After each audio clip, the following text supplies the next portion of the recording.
Ladies and gentlemen, seekers and wanderers, let me tell you something strange. Something you already know but have somehow forgotten. There are a few souls, scattered like rare pearls in the ocean of existence, who are chosen. But not in the way the world tells you, not by blood, wealth, or divine decree. No, these souls are chosen by experience, by a series of tests that burn away illusions and leave only the naked truth. If you are here listening, you may already be enduring them at some point in your journey, whether you sought it or not. You will come face to face with a peculiar and unsettling experience, one that shakes the very foundation of who you think you are. You will begin to feel as though the person you've always known yourself to be, the thinker behind your thoughts, the doer of your deeds, the one who has lived this life, is slipping through your fingers like water. It starts subtly, like an itch at the back of your mind, a quiet question that whispers, "Who am I, really?" You may ignore it for a while, dismiss it as a passing thought, a trick of the mind. But sooner or later, this question will demand an answer.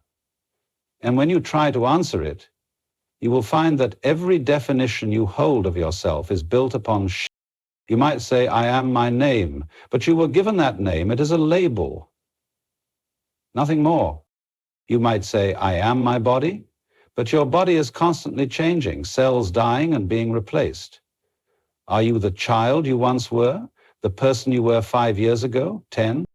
Perhaps you say, "I am my thoughts." But your thoughts come and go like clouds in the sky, appearing without your permission and vanishing just as easily. So then, who or what?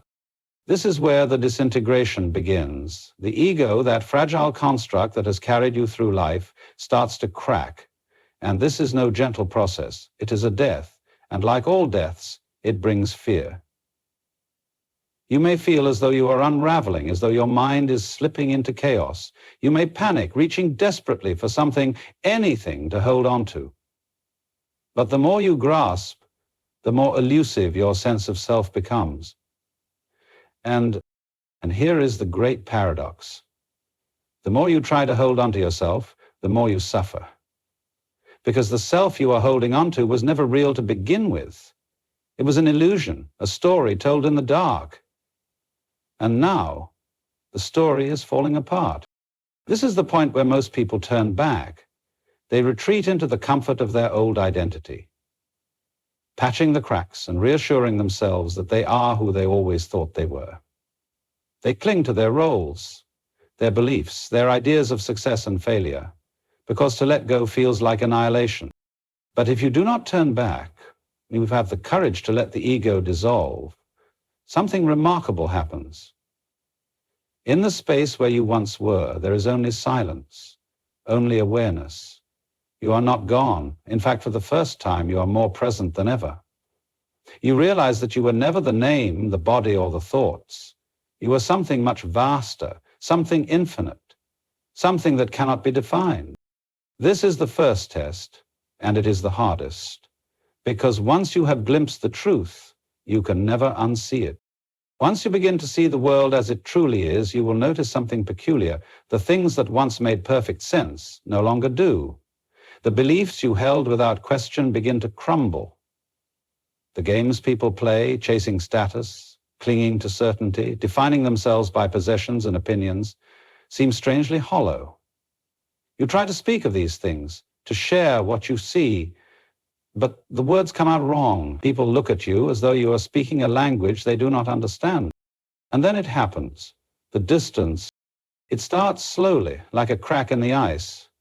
Friends who once laughed with you begin to shift uncomfortably when you speak. Conversations that once felt full of life now seem shallow.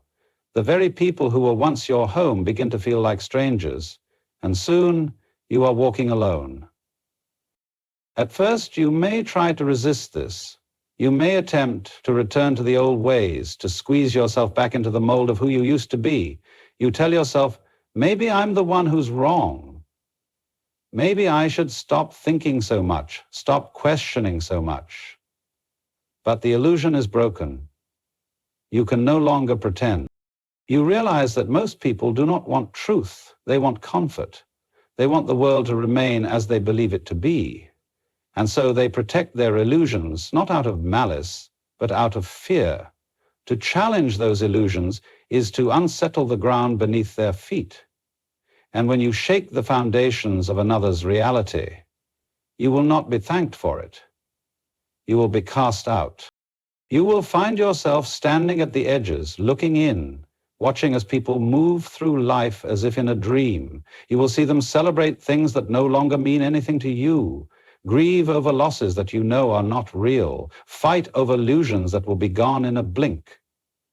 You will want to shake them, to wake them up, to tell them, can't you see? None of this is what you think it is. But you will come to understand that most are not ready to see. And so you walk alone. There is a weight to this solitude, a heaviness that presses upon the heart, a loneliness that is not just the absence of company, but the absence of understanding. You may long for just one person to meet you where you are, to see what you see, to share in the vastness of it all. But those who can are few and far between. You are no longer part of the herd. You no longer fit neatly into the great machinery of society. And because of this, you will be misunderstood, ridiculed, ignored, not because you are wrong, but because you are different, because you are awake in a world that sleeps. From the moment we are born, we are taught to hold on, to grasp, to claim, to control. We are told that life is something to be managed, that security comes from order, that happiness is something we must chase and pin down before it escapes us.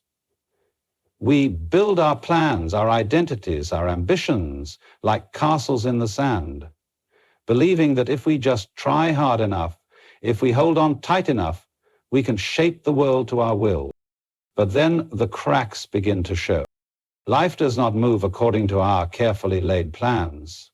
The things we reach for slip through our fingers. The people we love drift away. The future unfolds in ways we never expected, and no amount of effort can make it otherwise. The more we try to impose our will upon the world, the more resistance we meet. And so we tighten our grip, believing that if we just push a little harder, fight a little longer, we can wrestle life into submission. But the river does not flow because we demand it to. The wind does not bend to our wishes.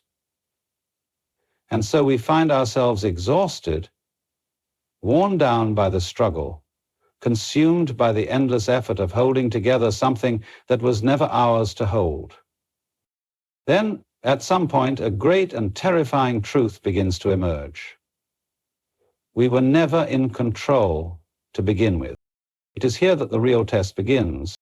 To surrender is not to give up, but to let go, to loosen our grip on the illusion that we were ever the masters of this life, to see that the currents of existence move with or without our consent, that the tides rise and fall whether we resist them or not, to trust, without proof, that the same force that moves the stars and opens the petals of a flower also moves us. But the mind resists. It clings to its need for certainty, for control, for the comforting illusion that it knows where life is going. It fears surrender because surrender feels like death, the death of the ego, the death of the illusion of separateness. To let go is to fall into the unknown, into the vast, infinite openness of what is. And so the test continues, moment by moment. Every fear, every loss, every unexpected turn is another chance to either tighten our grip or let it all slip through our fingers like sand. The question is always the same. Do we fight against the current, or do we allow ourselves to be carried by it? After the mountain has been climbed, after the illusions have been shattered, after the self has dissolved into the vastness of all that is, a strange thing happens. The seeker, once desperate for transcendence, once lost in the ecstasy of awakening, finds themselves standing in the middle of the ordinary world once more. The dishes still need washing, the rent still needs paying, the wind still blows Indifferent to enlightenment, there is an unspoken expectation that those who awaken must remain set apart, wise, untouchable, glowing with some mystical aura. But the final test is the most unexpected of all, the test of returning, of becoming ordinary again, of stepping down from the heights of revelation and walking barefoot through the marketplace of everyday life. The ego, in its cleverness, does not die so easily. It seeks to make enlightenment another identity, another badge to wear. It whispers, "You are no longer like them. You have seen what they have not. You must remain above it all." But this too is an illusion. The highest understanding is not in separation, but in unity. And unity means embracing the world, not retreating from it. So the enlightened one must learn to laugh again, to cry, to stumble, to get frustrated at lost keys and long lines at the store. They must sit in silence, not on a mountaintop, but in a crowded cafe, sipping tea as if it were the most sacred act in the universe, because it is.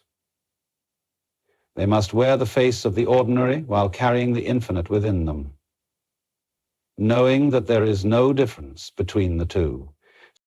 And here lies the paradox. Having seen through the game, one must return and play it anyway.